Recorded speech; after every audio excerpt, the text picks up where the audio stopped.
Have you ever wanted to talk to someone, but stopped yourself because you were afraid the moment would feel awkward? Sometimes, awkwardness does not mean you are bad at communication.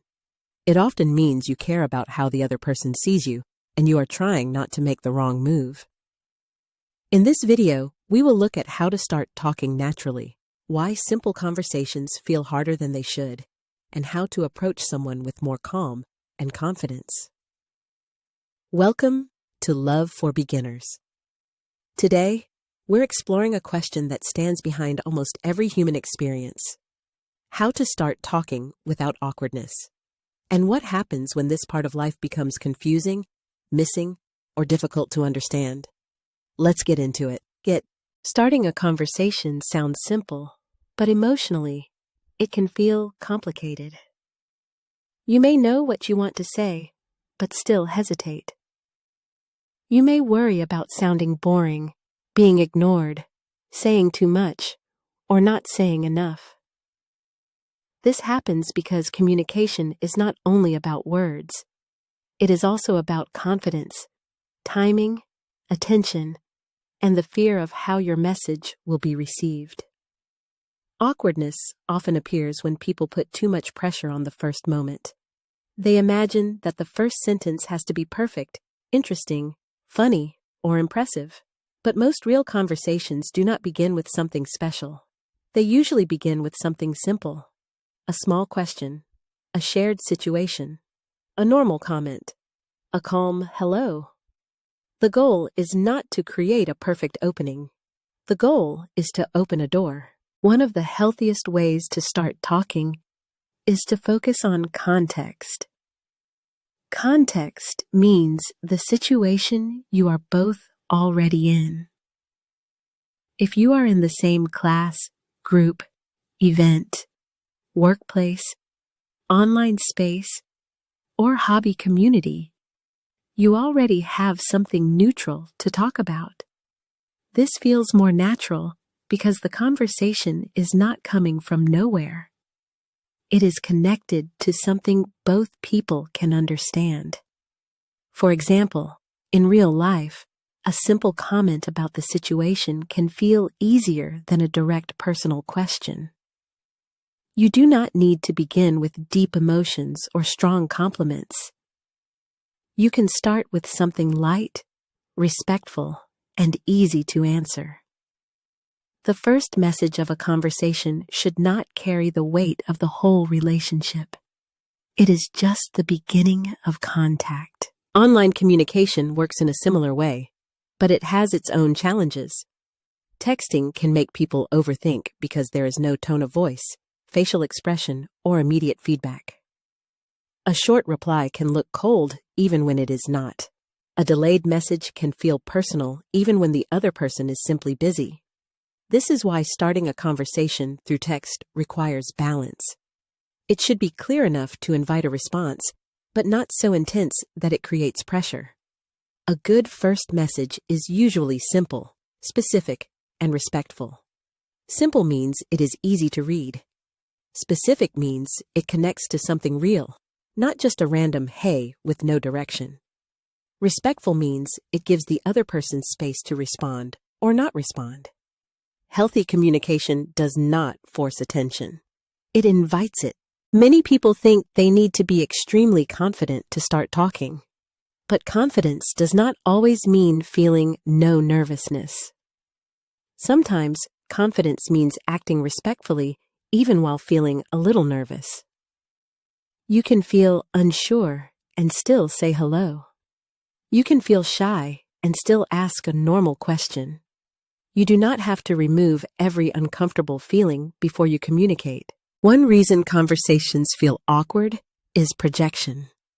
Projection happens when you place your own fear, hope, or assumption onto the other person before you really know what they think. You may assume they will judge you. You may assume they are not interested. You may assume one short reply means rejection. Or you may assume one friendly moment means deep interest. These assumptions can make simple communication feel emotionally heavy. The healthier approach is to stay close to reality.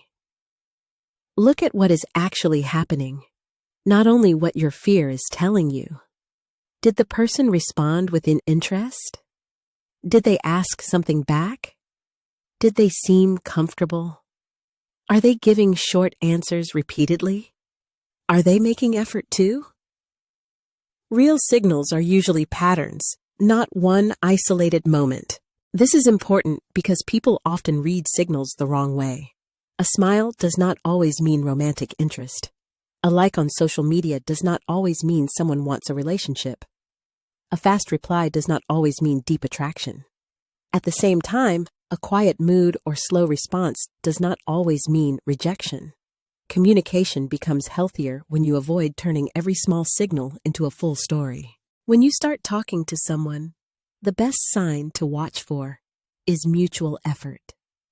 Mutual effort means the conversation is not only coming from one side. The other person asks questions, gives more than one-word answers, responds with some energy, or continues the conversation in their own way. It does not have to be intense. It simply has to feel like both people are participating. If the effort is not mutual, that is information. It does not mean you failed. It does not mean you are embarrassing. It may simply mean the other person is not available, not interested, distracted, shy, or not ready for conversation. A healthy mindset allows you to accept this without attacking yourself. Not every conversation has to become something more. Another way to reduce awkwardness is to stop trying to impress too early. Many people perform when they like someone. They try to sound smarter, funnier, cooler, or more confident than they really feel. But performance can make conversation less natural. Real connection usually grows better when you are present, curious, and honest in a simple way. Curiosity is one of the strongest tools in communication. Not interrogation, not too many questions at once, but genuine interest. People often feel more comfortable when they sense that the conversation is not only about impressing them, but about understanding them. A good question gives the other person room to share something without feeling pressured. Listening matters as much as starting. A conversation does not become good because of the first line. It becomes good because of what happens next. If the person answers, pay attention. Respond to what they actually said. Do not rush to change the topic only because you planned something else. Natural conversation works like a small exchange. One person offers something, the other person responds, and the conversation builds from there. It also helps to keep the early conversation light. This does not mean fake or shallow. It means you do not need to reveal everything immediately. Heavy emotional topics, strong confessions, or intense expectations can make early communication feel uncomfortable. Trust grows gradually. A calm beginning gives both people space to feel safe. Boundaries are important too. Starting a conversation should never ignore the other person's comfort. If someone gives short answers, avoids continuing, or seems uninterested, it is better to step back respectfully. Respect makes communication safer for everyone. Attraction should never become pressure. Interest should never become chasing someone who clearly does not want to engage. At the same time, do not confuse one awkward moment with failure. Awkwardness is normal. Sometimes people speak at the same time. Sometimes a joke does not land. Sometimes a message sounds better in your head than it does on the screen. This is part of being human. Most people are not judging every detail as harshly as you imagine. Often, they are thinking about themselves too. For texting, one helpful rule is to make your message easy to answer. Instead of sending only "hey," add a simple direction. Mention something shared, ask a light question, or respond to something real. The goal is to reduce uncertainty. A message with direction makes it easier for the other person to continue. For real-life conversation, body language matters. A calm tone, relaxed posture, and respectful distance can make the interaction feel safer. You do not need to act overly confident. Just be clear, polite, and aware of the other person's response. Good communication is not only about speaking, it is also about noticing. The biggest shift is this: do not treat the conversation as a test of your worth. If someone responds well, that can feel good. If they do not, it does not lower your value. It simply tells you something about the connection, timing, or compatibility. When you stop making every interaction a judgment of who you are, talking becomes much less frightening. So, how do you start talking without awkwardness? You start simply. You use context. You stay respectful. You ask something real. You avoid turning small signals into big conclusions. You notice mutual effort, and you allow the conversation to be human, not perfect. In the end, awkwardness is not the enemy.